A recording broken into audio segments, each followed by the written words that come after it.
Bom dia a todos e a todas. Aqui quem fala é Ítalo. Gostaria primeiramente de pedir que não se incomodem caso ouçam ruídos, menino correndo, menino gritando, pessoas falando, carro passando e etc, que são coisas meio que inevitáveis. Bom, dando prosseguimento aos seminários, nós vamos falar um pouco a respeito de alimentos geneticamente modificados e segurança alimentar e nutricional. Nosso grupo é composto por mim, Ítalo, Wellington, Luciano e René.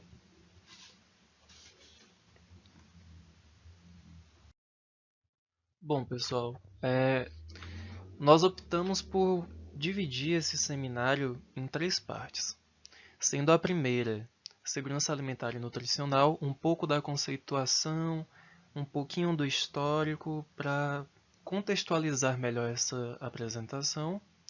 Posteriormente, nós vamos falar um pouco sobre esses alimentos geneticamente modificados e, por fim, iremos falar. Nós, na verdade, vamos fazer meio que uma discussão a respeito da relação destes dois elementos, certo?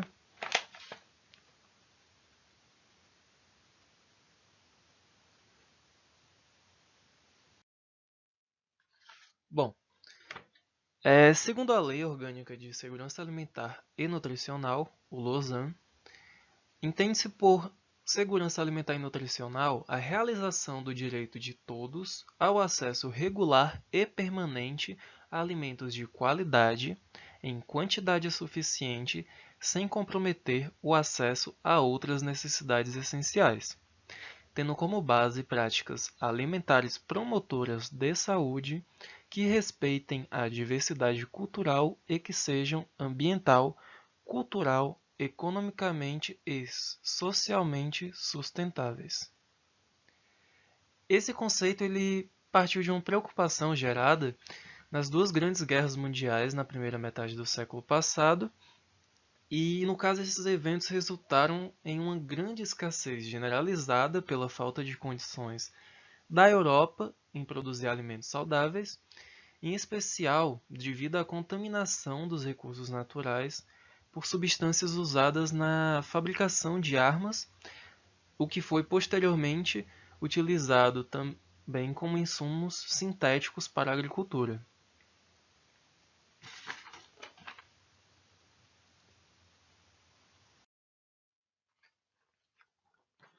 Bom, posteriormente foi preconizada uma nova Revolução Verde, o que chamam da segunda parte da Revolução Verde, unindo a biotecnologia com a engenharia genética que promoveram o surgimento dos alimentos geneticamente modificados. Estes alimentos, em conjunto com a biotecnologia, se sustentam em argumentos de pôr fim à fome no mundo, com alimentos com maior resistência a estresse biótico e abiótico, da mesma forma que vimos na primeira parte da Revolução Verde, com os insumos sintéticos.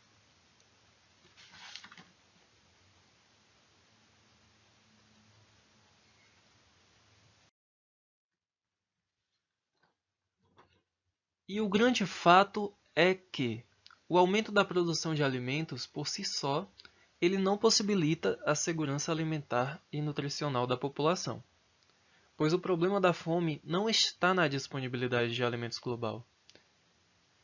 O problema da fome no mundo é, acima de tudo, político. A luta contra a fome não se reduz ao aumento da oferta de alimentos, mas em fornecer condições para que as pessoas possam adquirir ou autoproduzir o seu sustento, o que remete à redução da desigualdade social, geração de empregos e à reforma agrária.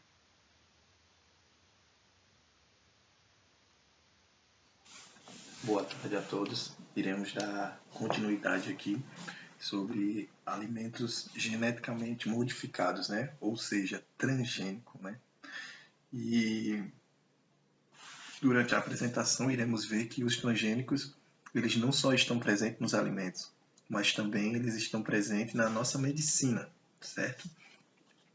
E aí vem o conceito, o que é um organismo transgênico, né? É qualquer organismo que possui um ou mais genes de outra espécie. Ou seja, para que um organismo ele seja considerado transgênico, ele tem que ter, eu tenho que pegar uma determinada espécie A, pegar o DNA dessa espécie A, pegar o DNA específico que eu quero da espécie B e unir com essa espécie A. A partir desse momento, eu vou ter um resultado de um organismo transgênico. Então, o transgênico ele é isso. Só que o transgênico, como eu falei, ele não só está presente nos alimentos, né? Assim como o transgênico também, ele vem representando na parte da medicina, como a gente vai ver mais à frente. Mas para que eu possa fazer com que esse organismo A e esse organismo B, para que eu possa juntar esses dois DNA, eu preciso da tecnologia do DNA recombinado, né? Essa tecnologia ela surge por volta de 73, né? Que a gente vai ver mais lá na frente. E o que consiste essa técnica, né? É a técnica que permite a modificação do DNA para diversos fins de estudo. Ou seja, né, se eu tenho uma determinada espécie A e eu tenho uma determinada espécie B, e eu quero, por exemplo, que a espécie A ganhe resistência para gearda, né? E o que tem essa resistência à espécie B, então eu vou pegar o DNA dessa espécie A, né, que é o DNA doador, que é a espécie A que eu quero que predomine, e vou pegar a da B, que é a que é resistente. Vou unir esses dois DNA e depois vou criar um organismo geneticamente modificado. As principais ferramentas que se deve ser usada para que isso aconteça é o plasmóide, né? São três, é o plasmóide. O primeiro é o plasmóide, que é um DNA circular bacteriano, ou seja, o plasmóide é uma bactéria, né? Porque logo no começo, quando surgiu a questão dos organismos geneticamente modificados, eles surgiram primeiro só entre bactérias. Não existia outra espécie a não ser bactérias. Existia espécies diferentes de bactérias. Então o DNA era cruzado entre bactérias. Depois evoluiu para vegetais, seres humanos e animais, né? Então, para que eu possa ter essa recombinação, né, eu preciso desse plasmóide, né, que no caso seria a bactéria em si, né? Dentro dessa bactéria, né, no caso da bactéria, né, e sim, outra observação, é a DNA circular, porque toda bactéria, o DNA da bactéria, ela é um DNA circular, diferente dos outros tipos de espécie, ok? Enzimas de restrição. As enzimas de restrição, elas servem para cortar esse DNA. Ela é uma proteína que existe dentro da célula de DNA, que ela é induzida, né, para que corte essa célula de DNA, né? A partir do momento que essa célula é cortada, né, eu faço a recombinação dela junto com a outra célula que eu pretendo que crie resistência. E para que isso ocorra, para que haja essa ligação, o DNA também tem outra enzima chamada ligase, que é a que une esses fragmentos de DNA, né, transformando, né, criando uma nova célula de DNA, né, que vai ser colocada em algum embrião ou que vai ser retornada até mesmo para a própria bactéria. Então aqui eu tenho um esquema, né, onde eu tenho uma bactéria. Então eu pego o DNA desta bactéria, isolo ele, o DNA, isolo o DNA da bactéria, pego o DNA que está representado aqui em vermelho, que no caso é um DNA vegetal, né? Eu tenho uma dupla fita de DNA bacteriano. Então eu vou pegar essa dupla fita e vou introduzir dois pedaços de DNA de vegetal no qual eu quero que ele ganhe resistência a essa bactéria, né? Ou a qualquer outra praga que venha atacar essa planta. E essa bactéria pode ser uma das bactérias que, sei lá, mate um besouro, né? Por exemplo. Então eu crio, depois que eu criei esse DNA, nesse DNA, eu vou extrair o DNA que eu quero, o DNA que está me mostrando a resistência. Aí eu vou introduzi-lo na célula vegetal, A partir do momento que eu introduzo na célula vegetal, né, eu pego essa célula e introduzo no embrião da planta. A partir do momento que eu introduzi no embrião da planta, eu tenho uma planta transgênica, né? A partir dessa planta, eu crio outros clones, vou reproduzindo essa planta e vou criando sementes e vou criando vários e vários tipos de plantas. Então, o resultado disso tudo, né, dessas sementes, dessas plantas, né, são as sementes, né, são os frutos que originam os produtos, né? Origina o óleo, origina o extrato de tomate, origina o próprio salgadinho, que é derivado do milho, né? E o amido de milho, né? Uma lei o artigo 91 do Código do Consumidor, né? Que foi criado pela Lei 4.680, de 24 de abril de 2003, obriga todos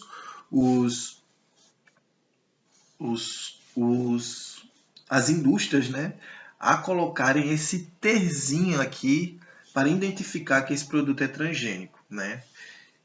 E existe uma lei em tramitação desde 2005, né, na Câmara dos Deputados, que é a Lei 11.105 de 2005, que quer tirar esses tezinhos dos produtos industrializados, né, que são utilizados como transgênico. Por que quer tirar essa lei? Porque essa lei ela vem especificando uma coisa. Se o produto que está sendo comercializado ele tem até 1% de transgênico em sua composição, não é necessário informar o consumidor que aquele produto é transgênico. Ou seja, é mais uma sacada empresarial para que se tire esse tezinho dos produtos. Ou seja, as empresas que não querem se responsabilizar por algo que eles não têm resultados concretos, né? Do que pode causar, quais são os danos que isso pode causar à pessoa humana, né? Quem consome esses produtos transgênicos, né? Porque o que a gente tem só são especulações, a gente não tem nada de concreto de que o transgênico cause isso ou aquilo, né? E se tem, ela está sendo abafada pelas grandes indústrias, né? Então, transgênicos, pontos positivos e pontos negativos. Nos pontos positivos, a gente tem a redução de custos de produção. Com certeza, a gente tem sim a redução de custos de produção, né? Por que a gente tem essa redução de custo de produção? Porque nós temos menos despesa com agrotóxicos e adubos. Prestar atenção em uma coisa, e isso não queira dizer que agrotóxico e adubo eles não estão sendo mais usados. Olhe, preste bem atenção. Ele é menos agrotóxico, menos agrotóxico e menos adubo, né? Mas eles continuam sendo usados. A única diferença é que não vai ter o mesmo volume, a mesma quantidade que teria quando não existia a planta transgênica. Certo? Então, o agrotóxico ele continua sendo usado, o adubo químico ele continua sendo usado, até porque a planta transgênica ela precisa desses fatores para poder sobreviver, né? Produção de alimentos e proteínas e vitaminas. Isso aqui eu discordo um pouco, já que você está mexendo com os genes do vegetal, né? Não se mostraram ainda se o DNA desse vegetal, junto com um determinado tipo de bactéria, se ele não causa modificações no valor nutricional desse produto, né? Já que o produto que não é transgênico, a durabilidade dele é menor do que a do produto que é transgênico. Então, o que acontece? Não se sabe se essas proteínas, né, se essas enzimas mexeram no valor nutricional e na vitamina desses produtos. Então não se pode afirmar, eu não vejo como um ponto positivo essa questão de que os alimentos são ricos em proteínas e vitaminas, já que a gente mexeu na genética dessa planta, né? Ou talvez até possa ser, né? Produção de alimentos pobres em gordura trans, né? Então, é outra questão aí também que nos paira, né? Porque como produtos pobres em gordura trans, né? se a gente está mexendo no DNA de um vegetal, né? A gente não tem um controle desse DNA. A gente sabe que ele se comportou bem até certo momento, né? Como fazer uma cirurgia, né? Você se cirurgia, mas você não sabe como é que vai ser daqui para frente, né? Às vezes você tira os pontos, tudo tá bom, mas daqui para frente você começa a sentir dores. Então, pode haver modificações durante esse processo. Então, talvez isso seja uma forma de para vender a semente, né, para vender o produto, né? E como eu disse, né, aí a gente vai variar. Nesse caso específico aqui eu falo do vegetal, né? A produção de alimentos contendo vacinas. Sim, o que acontece? De acordo com essas empresas que vendem as sementes transgênicas, eles têm uma política de dizer que nos Estados Unidos eles usam muito isso em frangos, né? Eles usam muito a questão da engenharia genética para modificar os frangos, né?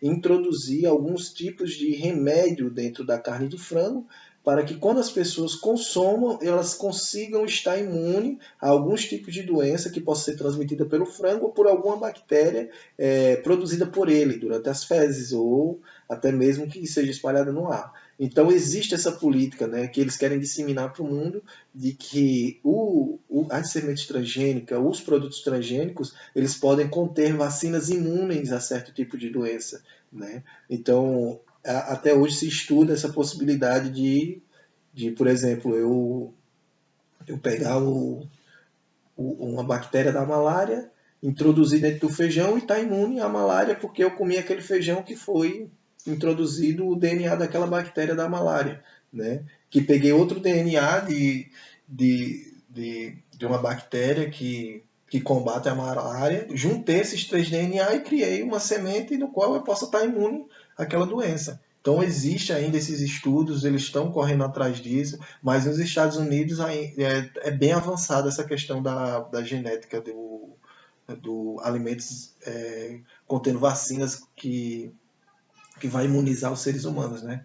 Produção de espécies resistentes à seca e geada. Sim, o produto transgênico, eles têm esse poder, né? A biogenética, né? A engenharia genética, eles têm essa capacidade de criar fazer produção de espécies, né? No qual seja resistente à seca, às geadas e à erradicação da fome no mundo. Desculpa, as geadas, né? Aí a gente vai para esse outro ponto aqui, que é a erradicação da fome no mundo, né? Realmente, o mundo hoje, né, principalmente o Brasil, produzem muito alimento, né? A partir desse avanço, né, da engenharia genética, né? Das modificações das sementes, o mundo hoje produz muito alimento. Só que ainda esse alimento ele não é o suficiente para matar a fome dos muitos milhares, bilhões de pessoas que existem no mundo que ainda passam fome, né? E essa fome ela vem por uma questão da perca nutricional mesmo, né? Porque a maioria desses produtos ele não tem um valor nutricional muito grande, né? Então, mas mesmo assim eles não chegam à mesa de todos. Então a gente, mesmo com grandes produções de alimentos, ainda a gente tem uma desigualdade muito grande, né? Por exemplo, a gente tem no caso dessa produção genética, né, da engenharia genética, né? No Brasil hoje, um dos maiores picos de produção é do algodão, da soja e do milho, né? Então esses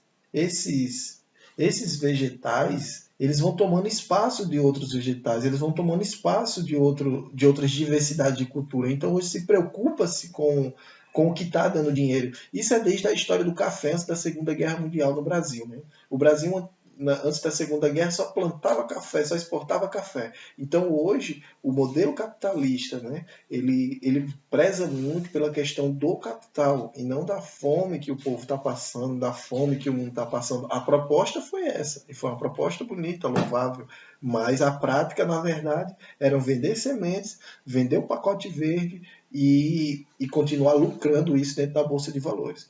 Porque até a Primeira Guerra Mundial, né, antes da Segunda Guerra Mundial, Os Estados Unidos, eles eram experts, eles eram peritos em construção, como até hoje, né? Eles criam muita tecnologia no setor de construção.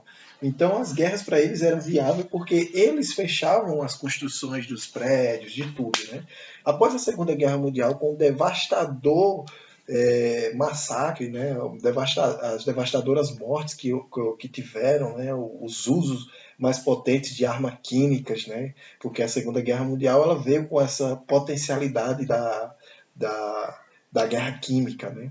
Então, os Estados Unidos ele voltou mais os olhos, né? As empresas americanas voltaram os olhos para esse lado da biotecnologia, né? Dentro da construção do bacteriano químico, né? Pontos negativos. Efeitos colaterais ainda desconhecidos no organismo humano. Com certeza, a gente hoje não pode afirmar, não existe nada que afirme que realmente um câncer foi gerado por causa de um produto transgênico, né? Ou que ou que um infarto foi gerado porque a pessoa comeu produto transgênico. A gente não pode afirmar isso, né? Então, mas o que se sabe é que esses produtos transgênicos eles são desconhecidos. Não existe especificação para dizer como se fosse uma bula de remédio, né? O que quais as reações adversas, não existe. Então, foi algo que foi aprovado no Brasil ilegalmente, né, e depois conseguiram aprovar. É tanto que a Argentina, ela, ela até após o período de 51, 1951, ela plantava transgênico, depois, né, proibiram o transgênico, né, proibiram os transgênicos, porque sabiam que não existiam resultados que confirmassem o que ele poderia causar na humanidade, né? O que poderia causar nas pessoas que comem. Prejuízo ao ecossistema, sim. Se eu tenho uma produção de alimentos, né? Se eu tenho uma produção de produtos transgênicos, né? De sementes transgênicas, né? Eu vou ter o uso de agrotóxicos e adubos químicos. Então, automaticamente, isso vai me gerar um prejuízo ao ecossistema, né? Assoreação da terra, sem falar da expansão, né? Porque quem planta o transgênico, né? Ele sempre, a visão dele não é a qualidade, é expandir seu negócio. Então, há derrubada de matas, há queimadas, há tudo isso, né? Surgimento de superpragas, sim, realmente. A questão dos transgênicos surgem novas pragas. Não porque ele foi lá e comeu a semente e criou mutação, não é isso. Mas, tipo, o veneno que eu uso na planta que é resistente àquele veneno. Às vezes uma praga vai e come aquela planta que está com os pigmentos daquele veneno e ela cria resistência, porque o processo de sucessão, né, é muito grande dentro da natureza. Então, o que acontece? Essa praga, essa praga que comeu essa planta, ela não vai morrer na hora, né? Ela vai demorar a morrer, mas talvez a espécie que venha a nascer dela já esteja mais resistente a esse tipo de defensivo químico, né? Como é o caso da Helicosperva, na Bahia, que foi uma lagarta, né? Que se tornou uma super lagarta devido à questão do agrotóxico que eles usavam lá no feijão, né? Então essa lagarta ela acabou devastando toda a produção de feijão em 2004 na Bahia, né? E foi daí então que todos começaram a discutir mais sobre a questão dos agrotóxicos, né? Monopólio da tecnologia nas mãos de empresas estrangeiras. Sim, o que acontece? A questão dos transgênicos, né, a gente vai ver mais na frente, quem criou foi os americanos. Então eles têm um monopólio de todas as tecnologias. Ou seja, se eu sou um produtor de transgênico, eu sou aquele cara que beneficia o transgênico, eu estou na mão de uma empresa, aquela que produziu o transgênico, né? Então, eu detenho o monopólio disso aí. Então, você só compra minha semente e você só vende minha semente, certo? Cobrança de royalties. Isso é muito interessante, né? No México, né, por volta de 79, ocorreu um grande problema com essa questão de cobrança de royalties, porque o México é um dos maiores produtores de, de feijão, de milho, né? Desculpa, de milho. Então, a maior biodiversidade, né, de sementes crioulas de milho está no México. Então eles têm milhos de todos os tipos, de todas as qualidades.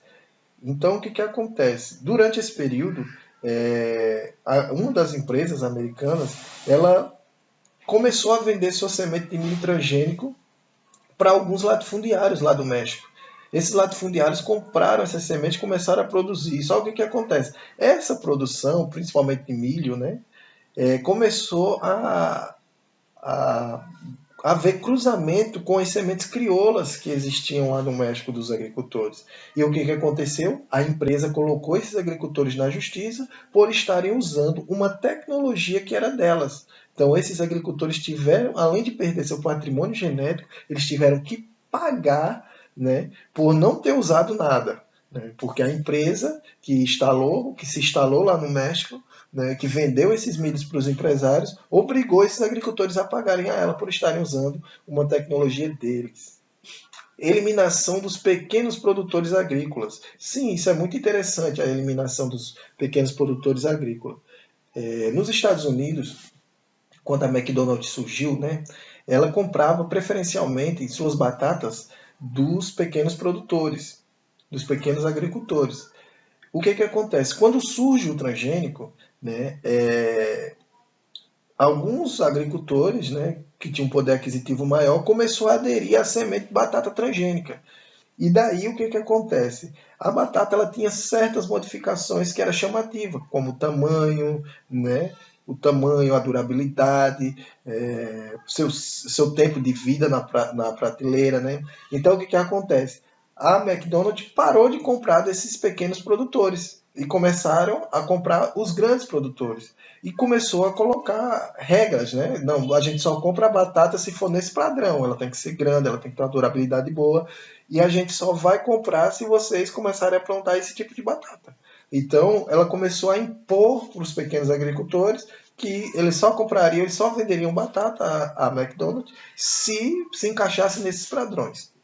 Ou seja, o que, que acontece? Acontece o aumento do desemprego no campo, porque, querendo ou não, aquelas famílias, elas viviam da renda, né, do qual vendia essas batatas. Elas tiveram que deixar suas propriedades, porque muitos não tinham condições de comprar a tecnologia oferecida pela Monsanto. Né? Então, muitas vezes, tiveram que vender suas propriedades e arrumar outro meio de vida. Então, aumentou realmente, consideravelmente, o desemprego. Mas continuidade a essa questão dos organismos geneticamente modificados, como eu tinha falado no começo, a gente aqui vai falar um pouco de Frederick Bendinger. É um dos pioneiros, né, um dos primeiros médicos, né, a fazer parte de uma equipe de médicos em Toronto, né, que descobriu a insulina. Né, descobriu a insulina de uma forma mais, como é que eu posso dizer, mais, mais racional, porque o que, que acontece? Até antes de 1920, o estudo da insulina, né, era feito com porcos, com suínos. Então eles pegavam a bactéria do pâncreas suíno, induzia essa bactéria, extraía essa insulina do suíno e injetava nos seres humanos. O que, que acontecia? Muitas vezes, por não haver muita rejeição do organismo, por não haver o organismo não aceitar aquele outro organismo que estava sendo introduzido, né, humano, os humanos acabavam morrendo. Então essa pesquisa, né, essa descoberta revolucionou, né, o mundo, né, no período de 1920, né, no século XX, porque justamente foi essa descoberta que começou a salvar os diabéticos. Né? Então o que, que eles fizeram? Eles cortaram um plasmode, né, uma célula bacteriana. Né? Essa célula bacteriana ela é encontrada dentro do pâncreas humano. Eles pegaram uma bactéria do pâncreas humano, a bactéria que produz a insulina, pegaram seu DNA e pegaram o DNA da bactéria que impede a produção dessa insulina. Eles juntaram esse DNA, criaram uma superbactéria. Ou seja, na bactéria que produzia a insulina, eles introduziram novamente esse DNA. para estimular. Ou seja, eles pegaram o DNA, né, o DNA da bactéria que impedia a produção de insulina, né, e uma parte desse DNA da bactéria seria para fazer com que ela regredisse, né, é o DNA de regressão, né, então ela regredia para que prevalecesse o DNA da bactéria que produz a insulina, né, a bactéria que produz essa insulina. Então, o que eles fizeram? Cortaram esse DNA, né? Que esse DNA, o corte desse DNA é representado por essas tesouras, as tesouras de restrição que a gente chama, né? Que é a proteína que corta o DNA. Cortaram ele num lugar específico, né? Cortaram o DNA da bactéria, introduziram esse outro DNA nessa bactéria, né? Então, o que acontece? A ligase fez a ligação desse DNA, se recombinaram, eles introduziram novamente na bactéria.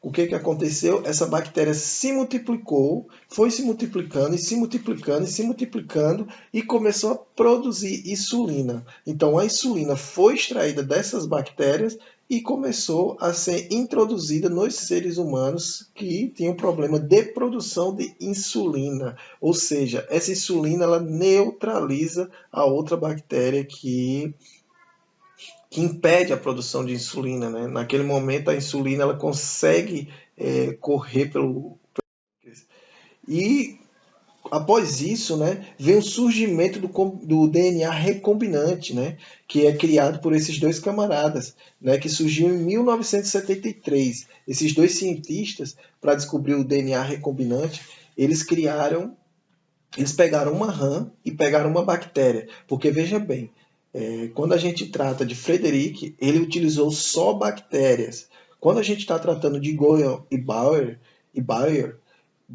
eles pegaram o DNA de uma rã e o DNA de uma bactéria. Né? Essa bactéria era a que matava a rã.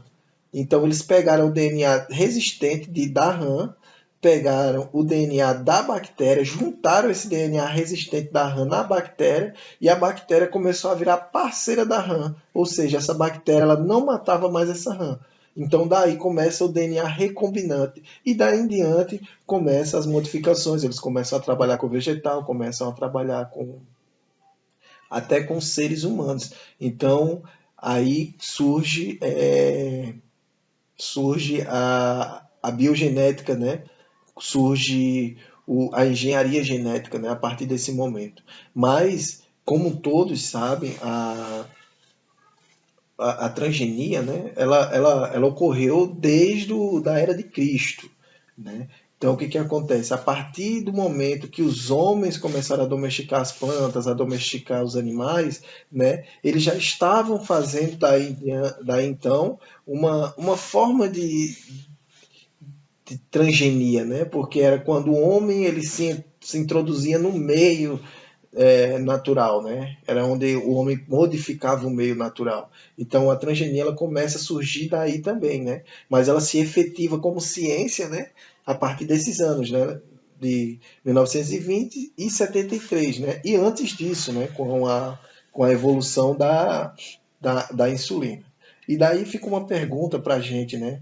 É, o que é que vocês acham dos produtos transgênicos, da ciência transgênica, né? Do DNA recombinante?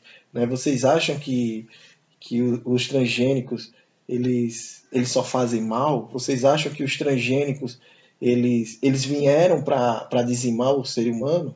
Vocês acham que o transgênico eles podem ser usados de outra maneira, de outra forma? Porque o que a gente tem que entender dentro de todo esse contexto é o seguinte: os transgênicos nascem, né? O organismo, né? Não o transgênico, mas o organismo geneticamente modificado, né? Que a gente chama popularmente de transgênico, né? Os OGMs, os organismos geneticamente modificados, eles surgem, mas eles surgem com uma ideia de resistência ao meio, né? Os fatores que vêm devido a isso aí que são adaptações. No caso da soja mesmo, a gente sabe que a soja ela recebe os genes de uma bactéria que provém do Roundup, né? O Roundup é um veneno, né? Um agrotóxico que mata o mato, né? Que esse era o cargo-chefe da Monsanto, era vender esses agrotóxicos. E quando eles descobriram, né, a questão do DNA recombinante, né, eles começaram a investir nisso. E daí um dos pesquisadores da Monsanto percebeu que a água que saía dos baldes que eram lavados, né, que era baldes utilizados para fazer esse agrotóxico, na saída deles existia um micro-organismo, ou seja, bactérias. Então eles pegaram o DNA dessa bactéria, do Roundup, né, que se gerou, e introduziram na semente de soja, criando uma espécie de soja, que é a D51, se salvo engano, né, resistente ao Roundup. Então hoje a soja ela é plantada, você joga o Roundup mata o mato, mas não mata a soja. Então foi um pouco disso, né? Dúvidas, é só falarem, pessoal. Uma boa tarde. Olá, eu sou o Wellington e vou falar sobre algumas controvérsias e discussões que esse tema gera, que são muitas para começar. Primeiramente, manipular genes é bom ou ruim? Eu estou seguro consumindo transgênicos? Isso é o que a gente vai entender a partir de agora.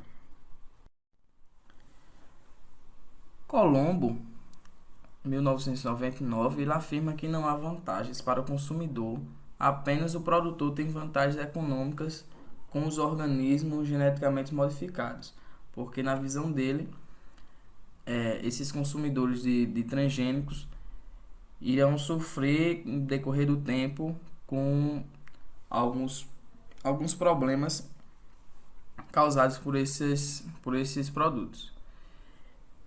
Porém, a maior discordância dentre todos os discordantes é os Estados Unidos, principalmente por ele ser um dos maiores produtores de transgênicos do mundo. Ele detém o mercado dos transgênicos mundial e sempre vem batendo de frente em relação a essas pesquisas contra os transgênicos. Bom, um dos principais pilares para a discórdia é justamente a equivalência substancial, que é o que diz que o produto transgênico ele não pode apresentar nenhuma diferença dos valores nutricionais dos convencionais, ou seja, ele tem que manter as mesmas características em relação a proteínas e o valor nutricional em si desses transgênicos, das sementes que são produzidas. Bom, o que as organizações dizem? A ONU, no caso a FAO e a OMS, afirma que não há nenhum problema com relação ao consumo de transgênicos, pois não há embasamento científico e, segundo eles, dentre todos os trabalhos que já foram feitos, todos negam essa possibilidade de alguma contaminação ou os consumidores ser prejudicado. Porém, das coisas que as organizações que são contra dizem é que todas essas pesquisas são feitas por empresas que produzem transgênicos, por isso a falta de confiança nesses resultados. Organizações representantes da sociedade civil afirmam que sim, essas substâncias dos transgênicos, os transgênicos podem acarretar problemas para os consumidores, através de estudos já feitos, que eu vou mostrar agora. Bom, o estudo feito pelo professor Seralini, da Universidade de Cayenne, na França, ele apontou que ratos alimentados com milho transgênico desenvolvem câncer. Esse trabalho foi desenvolvido com 200 ratos alimentados por 2 anos e percebeu que esses ratos que foram alimentados com milho produzido pela Monsanto, é um transgênico, milho transgênico, desenvolveu tumores e esse tipo de câncer nesses ratos que foram alimentados durante 2 anos. Além disso, o professor do Instituto de Biociências da Universidade Federal do Rio Grande do Sul, especialista em biossegurança, Paulo Braque, ele aponta a contaminação das lavouras convencionais como outro fator de risco trazido pelos transgênicos, que é justamente a contaminação que esses transgênicos causam com a vegetação natural, com as plantas naturais. Ela pode sofrer uma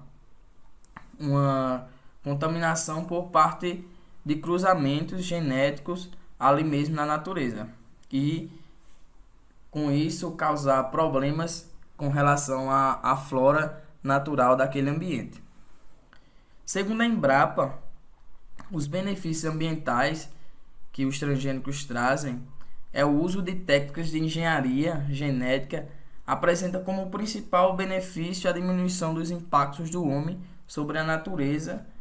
Eles utilizam esse fundamento, justamente a questão de modificar a semente para ser resistente e não vai precisar tanto de manejo do homem em relação a essas plantas, como também não necessitará a aplicação de tantos defensivos agrícolas para essas sementes transgênicas, segundo a Embrapa.